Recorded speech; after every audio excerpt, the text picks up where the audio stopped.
ഒരു face pack ഉണ്ടാക്കാം.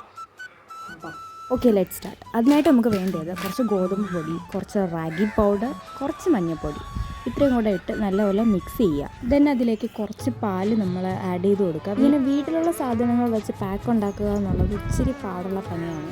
Because നമുക്ക് കുടിക്കാൻ വാങ്ങുന്ന പാല് നമ്മൾ മാക്സിമം യൂട്ടിലൈസ് ചെയ്യുന്ന ഫേസ് പാക്ക് ഉണ്ടാക്കുമ്പോൾ ആഡ് ചെയ്യാനാണ് കേട്ടോ. പക്ഷേ എനിക്ക് പാൽ ഇഷ്ടമാണ്, ഞാൻ പാല് കുടിക്കാറുമുണ്ട്. എന്നാൽ ബാക്കി എന്തായാലും നിങ്ങൾ തന്നെ കണ്ടോ.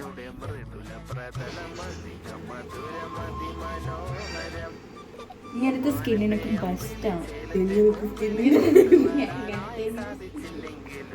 ഇത് ഞാൻ കണ്ടുപിടിച്ചതും ഞാൻ തന്നെ ഉണ്ടാക്കിയതുമായ ഫേസ് പാക്ക് ആയതുകൊണ്ട് ചേച്ചിക്ക് തീരെ വിശ്വാസക്കുറവുണ്ട്. എന്നോട് 1 അല്ല 2 അല്ല 3 വട്ടം ചോദിച്ചു വേണോ എന്ന്. ഈ ഫേസ് പാക്ക് ഞാനൊരു 10-20 മിനിറ്റൊക്കെ ഞാൻ ഇട്ടിട്ടുണ്ടായിരുന്നേ. ഈ കളയ സമയമാകുമ്പോൾ നമുക്ക് തന്നെ മനസ്സിലാവും കേട്ടോ ഇത് കഴുകാൻ സമയമായി എന്ന്. കാരണം വേറൊന്നുമല്ല, നല്ലപോലെ ഡ്രൈ ആവും. വെള്ളം ഒഴിച്ചാൽ പോലും പോകാത്ത രീതിയിൽ അത്രയും ഡ്രൈ ആവും കേട്ടോ. പിന്നെ ഫേസൊക്കെ ഒരു വിധനം കഴുകിയെല്ലാം വൃത്തിയാക്കിയപ്പോൾ കുറച്ചൊക്കെ വേന വന്നിട്ടുണ്ട് കേട്ടോ. ഞാൻ തന്നെ ഉണ്ടാക്കിയതുകൊണ്ട് പറയല്ല, നല്ല ടാനൊക്കെ പോകുന്നു. അത്യാവശ്യം നമുക്കൊരു കല്യാണത്തിനൊക്കെ പോകുമ്പോഴത്തേക്ക് വേണേൽ ചെയ്യാം. അത് കഴിഞ്ഞ് എൻ്റെ ഉള്ളിലെ കലാകാരി വീണ്ടും ഉണർന്നു. പിന്നെ കുറച്ച് ചോറൊക്കെ കഴിച്ചു, അത്രേ ഉള്ളൂ. ബൈ.